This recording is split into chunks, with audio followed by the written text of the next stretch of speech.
ব্ৰহ্মপুত্ৰ নদীৰ ব্যাপক গৰাখহনীয়া কবলত পৰিছে মাজুলীৰ নামনি অঞ্চলৰ মাজুলীৰ গৰুটিপাৰ পঞ্চায়তৰ অন্তৰ্গত সামগ্ৰীত বৰ্তমান সময়ত ব্যাপক গৰাখহনীয়া 2016 চনৰ পৰা প্ৰায় 30টাকৈ পৰিয়ালে নিজৰ বাসগৃহ কৃষিভূমি হেৰুৱাই এই স্থানৰ পৰা যাবলগীয়া হৈছিল আৰু তদ্ৰুপ পৰিস্থিতি বৰ্তমান সময়ত দেখা পোৱা গৈছে। কাৰণ যি ইয়াত সুৰক্ষাৰ কাম কৰা হৈছিল জিঅ' বেগেৰে, সেই জিঅ' বেগৰ অধিকাংশ ইতিমধ্যে ব্ৰহ্মপুত্ৰৰ খহনীয়াত যা গৈছে, যাৰ পৰিপ্ৰেক্ষিতত কেইবাটাও বাসগৃহলৈ বৰ্তমান সময়ত ভাবুকি নামি আহিছে।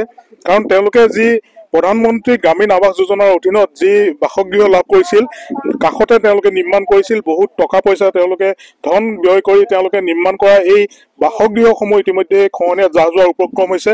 গাঁৱৰ ৰাইজ বৰ্তমান সময়ত ওলাই আহিছে। মই দেখুৱাইছোঁ যে যি সুৰক্ষাৰ আঁচনি ইয়াত কোটি কোটি টকা খৰচ কৰি ইয়াত সুৰক্ষাৰ আঁচনি গ্ৰহণ কৰা হৈছিল, সেই সুৰক্ষাৰ আঁচনি বৰ্তমান সময়ত ব্ৰহ্মপুত্ৰত যাহ যোৱাৰ পাছতে গাঁৱৰ ৰাইজে বিনিদ্ৰ ৰজনী অতিবাহিত কৰিছে। কাৰণ কোন সময়ত তেওঁলোকে নিজৰ সপোনৰ ঘৰখন ভাঙিবলগীয়া হয়, কোন সময়ত তেওঁলোক নিৰাপদ স্থানলৈ ইয়াৰ পৰা যাবলগীয়া হয়, তাৰ কোনো নিশ্চয়তা নাই। আৰু তাৰ পৰিপ্ৰেক্ষিতত বৰ্তমান সময়ত চৰকাৰ প্ৰশাসন তথা মাজুলীৰ সুৰক্ষাত থকা ব্ৰহ্মপুত্ৰ বোৰ্ডে হওক বা জলসম্পদ বিভাগে হওক আহ্বান জনাইছে যাতে অতি শীঘ্ৰে এই অঞ্চলটো সুৰক্ষা প্ৰদান কৰে। বিভিন্নজন ব্যক্তি আছে, মই মন্তব্য ল'ম এই মুহূৰ্তত। কি আহ্বান থাকিব চৰকাৰৰ প্ৰতি, কি জনাব? নমস্কাৰ, মই সৰ্বানন্দ চাহ হেমন্ত বিশ্ব শৰ্মা চাহৰ কাৰণে নমস্কাৰ জনাইছোঁ আৰু বিজু চাহ হাজৰিকাই চাহৰ কাৰণে নমস্কাৰ জনাইছোঁ। তেখেতলোকে আহি জেগাত মিটিং কৰি গৈছিলে, আমাক শিলৰ বল্ডাৰ কাম দিম বুলি কৈছিলে। ব্ৰহ্মপুত্ৰ বৰ্ডাৰ প্ৰায় পকা কেছ দিলে, দি পিনে যেতিয়া পকা কেছ দিওঁতেও মানে জেগা ৰখা নাই। তাকে কেছ পেলাবলৈ 3 মাহ আগতে কৈছিলোঁ। খৌলত আছে চামগুৰি গাঁও আৰু দেৱদাস আৰু যদুৰ চিলাকালা গাঁও আৰু ব্ৰহ্মপুত্ৰ বৰ্ডাৰ মানুহ ক'লোঁ, কিন্তু ইয়াত কাম এলাউড নাই বুলি কৈছে। এলাউড নথকাৰ পিছত কালি চাবলৈ আহোঁতে মই 2জন ঠিকাদাৰক ক'লোঁ এলাউড নথকা জেগাখন চাবলৈ আহিবলৈ কি দৰকাৰ, এনেকৈ কোৱাৰ কাৰণে মোৰ কাৰণে পুলিচ প্ৰশাসন আহিম বুলি কৈছে আজি।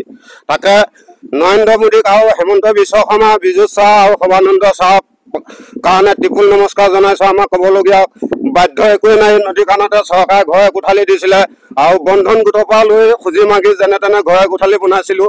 এতিয়া নদীত যাবলৈ ধৰিছে আৰু ক'বলগীয়া কথা নাই। তাকে পাৰিলে আপোনালোকে আমাক আহি পেলাই মাটি চাটি অকণমান দি আপোনালোকে কিবাকিনি এটা কৰি আমাক দুখীয়া পৰিয়ালটোক যেন অকণমান ৰক্ষা কৰিবলৈ অনুৰোধ জনাই কৈছোঁ। তাকে ইয়াতে কওঁতে যদি কিবাকিনি ভুল হয় নিশ্চিতভাৱে আচলতে 2016 চনৰ পৰা আমি দেখি আহিছোঁ এই পৰিস্থিতি, এই গাঁওখনৰ পৰিস্থিতি বা নামনি মাজুলীৰ যি ব্ৰহ্মপুত্ৰৰ খহনীয়াৰ পৰিস্থিতি আমি দেখি আহিছোঁ। বহু পৰিয়াল বৰ্তমান সময়তো পথৰ দাঁতিত, পথাৰত বা মাথাউৰিত বসবাস কৰিবলগীয়া পৰিস্থিতি হৈ আছে।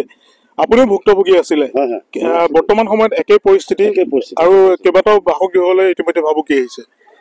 আমি দেখাত এতিয়া তেনেকৈ ব্ৰহ্মপুত্ৰ বোৰ্ডে কামটো কৰোঁ বুলি কৰে, কিন্তু পাৰ্চেণ্টেজ 5% কৰে, 95% মাইনাছ কৰে। কাৰণ সৌ 1 কিলোমিটাৰ আগত মানে পকা কেছ পেলাই দেখুৱাইছে যে আমি ইমান ডিষ্টেঞ্চলৈকে কাম কৰিছোঁ। একদম ফল্ছ। আমি ৰাইজে তেতিয়া যুদ্ধ কৰিছোঁ, কাজিয়া কৰিছোঁ, এইবিলাক কাম কিয় কৰিছে, য'ত খহনীয়া লাগিছে ত'তে দিয়ক, ইয়াতে আপুনি 10-20 ফুট উলিয়াই দিয়ক বাহিৰলৈ, তেতিয়া পানীটো ডাইভাৰ্ট কৰিব। ব্ৰহ্মপুত্ৰ বোৰ্ডে মিছা কথা কৈ আছে। মিছা কথা, ডাইৰেক্ট মিছা কথা কৈছে। মিছা কথা কৈ ডিষ্টেঞ্চটো দেখুৱাই পেলাই আমাৰ পৰা লোন থোন কৰিছে, আমাকো ঠকিছে, চৰকাৰকো ঠকিছে। এনেকুৱা ঠগামি কাম কৰিলে আমি ৰাইজ জনসাধাৰণ কেনেকৈ বাচিম? জনসাধাৰণক বচাবৰ কাৰণেতো তেওঁলোকক আঁচনিটো লৈছে। যদি তেওঁলোকে এই জনসাধাৰণক বচাম বুলি পেলাই আমাক মাৰি থৈ যায়, তেতিয়া কেনেকুৱা হ'ব কথাটো? অতি সোনকালে মুখ্যমন্ত্ৰী মহোদয়ক জনাইছোঁ আৰু পীযুষ হাজৰিকা ডাঙৰীয়াকো দেখুৱাইছোঁ। তেখেতে শৈলবান দিম বুলি কৈ আমাক ঠগিলে, কিন্তু আকৌ পুনৰবাৰ সোঁৱাই দিছোঁ যাতে শৈলবান দি পেলাই আমাক ইয়াতে ৰক্ষা কৰক।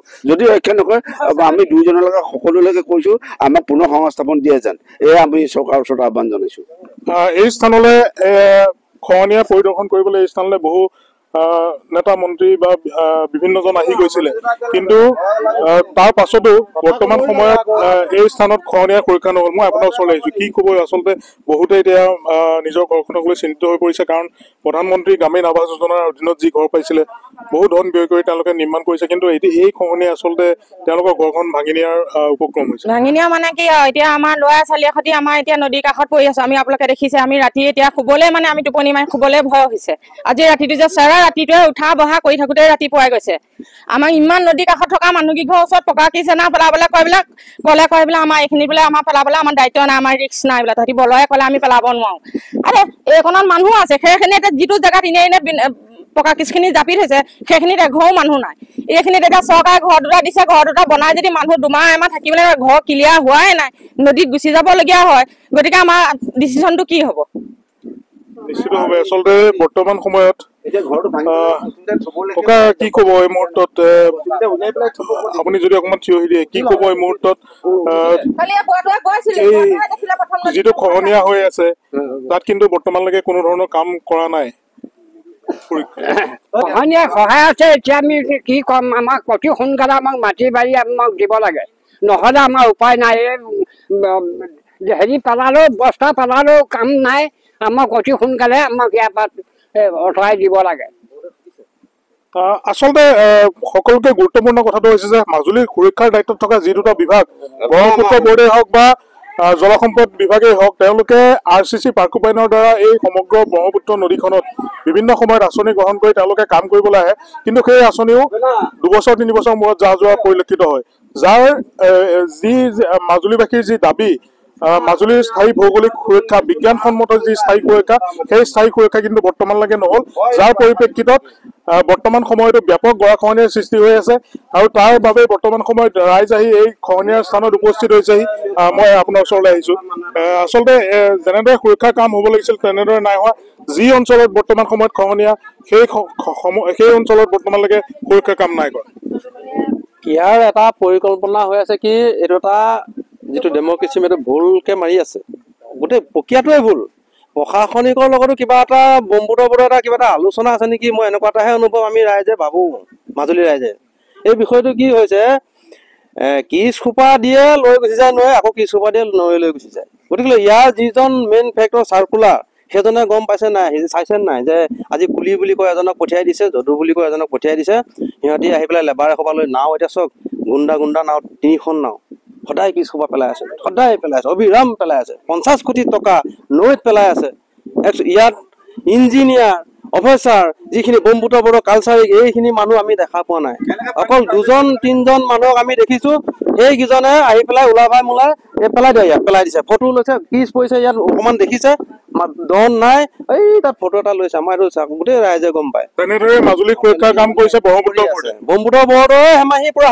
ফুল পাৰ্চেণ্টে হৈ আছে যিহেতু এখন নাৱত 2 লাখ টকা যায় মেটেলছ আমি গম পাওঁ 2 লাখ টকা আধা ঘণ্টাত পেলাই থৈ গুচি যায় নৈ একো ডাল নৰয় ফুটুকা ফেন নৈ দবাদব খুৱাইছে কিন্তু যি মতে মাৰিব লাগে আমি কওঁ যে বস্তুটো সদায় হেলনীয়াকৈ মাৰিলে পানীটো ঠেলিব এইফালে বাম হ'ব সিহঁতি কোনো মানে হেৰি নাই অকল আৰু নাও এই গিৰা সেইটোহে আছে গিৰাইছে নৈয়ে জাহ লৈ গৈছে গিৰাইছে গুচি গৈছে এটা জেগাত মাৰিছে 4খন নাও মাৰিছে এই 6 লাখ টকা 7 লাখ টকা এটা জেগাত মাৰি দিছে আমি হাক দিছোঁ এইটো কেলৈ কৰিছে এনেকুৱা যিহেতু ৰেমটো যেতিয়া নেকি ওলোৱা নাই কেলৈ মাৰি আছে আগত বাম হৈছে বামত মাৰি দে ৰেমটো আগলৈ উলিয়াই দে তেতিয়া সেইটো জেগা বাম হৈ যাব পাছত মাৰি দিবি আমাৰ কথা নুশুনে তহঁতি বোলে নাজানো সিহঁতি জানে এতিয়া এই অঞ্চলটোত যে খহনীয়া হৈ আছে ইয়াত কাম কৰিবলৈ আহিছে নাই অহা নাই কালিৰ পৰা মই 3বাৰ মাতিছোঁ ছাৰ কালিৰ পৰা মই 3বাৰ মাতিছোঁ নাৱত কেছ উঠি আছিলে কেছ উঠি থাকোঁতো গৰাখহনীয়া এনেকৈ যাওঁতো মানে মাতোঁতে 3বাৰ গৈ পেলাই মাতি আনিব নোৱাৰিলোঁ কৈছে ইয়াত কাম এলাউড নাই আৰু তোমালোকে ইয়াত আমাক গাই থাকিলে নহ'ব DC লগত কথা পাতিলেহে কেছ পেলাব পৰা হ'ব বুলি কৈছে আমি কৈছোঁ এলাউড নথকা জেগাখন চাবলৈ আহিবলগীয়া কথা নাই ঠিকাদাৰ আচলতে প্ৰশ্নটো হৈছে যে মাজুলীৰ যিসমূহ খহনীয়াগ্ৰস্ত এলেকা সেইসমূহ আচলতে সুৰক্ষা কোনে দিব সুৰক্ষাৰ দায়িত্বত থকা ব্ৰহ্মপুত্ৰ বোৰ্ডেই হওক বা জলসম্পদ বিভাগেই হওক যদি ইয়াত কাম নকৰে সুৰক্ষা প্ৰদান নকৰে তেতিয়াহ'লে ৰাইজে আবেদন জনোৱাৰ পাছতো যে কি এটা অঞ্চলত খহনীয়া হৈ আছে তাৰ পাছতো তেওঁলোকে কয় যে সেই অঞ্চলটোত আমাৰ কামৰ এলট নাই কিন্তু সেই সময়ত যদি তাৰ একাংশ এই খহনীয়াগ্ৰস্ত অঞ্চলসমূহত সুৰক্ষা প্ৰদান কৰিবৰ বাবে তেওঁলোকে ব্যৱহাৰ কৰে নিশ্চিতভাৱে ৰাইজ উপকৃত হ'ব আৰু ব্ৰহ্মপুত্ৰ বোৰ্ডে কেনেদৰে বৰ্তমান সময়ত কাম কৰি আছে মাজুলীক কিমান সুৰক্ষা প্ৰদান কৰি আছে সেয়া সকলোৱে জানে কিন্তু তাৰ পাছতো ব্ৰহ্মপুত্ৰ বোৰ্ড নামৰ এই এজেঞ্চিটোক কিয় একাংশ ঠিকাদাৰক ধনী কৰিবলৈ মাত্ৰ আঁচনিসমূহ দি থকা হৈছে সেয়া সকলোৰে বাবে এক সাঁথৰ আৰু বৰ্তমান সময়ত এয়া ৰাইজ এনেদৰে ইয়াত উপস্থিত আছে বহি আছে কাৰণ তেওঁলোকে যি প্ৰধানমন্ত্ৰী গ্ৰামীণ আৱাস যোজনাৰ যি গৃহ লাভ কৰিছিল সেই ঘৰলৈ মাত্ৰ কেইমিটাৰমান আছে খহনীয়াৰ পৰা আৰু ৰাতি তেওঁলোকে উজাগৰে পাৰ কৰি এটাই চৰকাৰৰ প্ৰতি আহ্বান জনাইছে এটাই দাবী জনাইছে যে পূৰ্বে যি প্ৰতিশ্ৰুতি দিয়া হৈছিল শৈলজ পাৰ দি এই অঞ্চলটো ৰক্ষা কৰাৰ বাবে সেই প্ৰতিশ্ৰুতি পূৰণ কৰিব লাগে অতি শীঘ্ৰে পূৰণ কৰি যাতে এই নামনি মাজুলীৰ চামগুৰি যি অঞ্চল যি 2016 চনৰ পৰা হৈ থকা খহনীয়াত বাচি থকা যি অঞ্চল সেই অঞ্চলটোক সুৰক্ষা প্ৰদান কৰে আপুনি বিচৰা বাতৰি পাব কেৱল নিউজ 18 এপত নিউজ 18 এপ ডাউনলোড কৰিবলৈ স্ক্যান কৰক এই QR code. Google Play Store তো পাব এই নিউজ 18 এপ।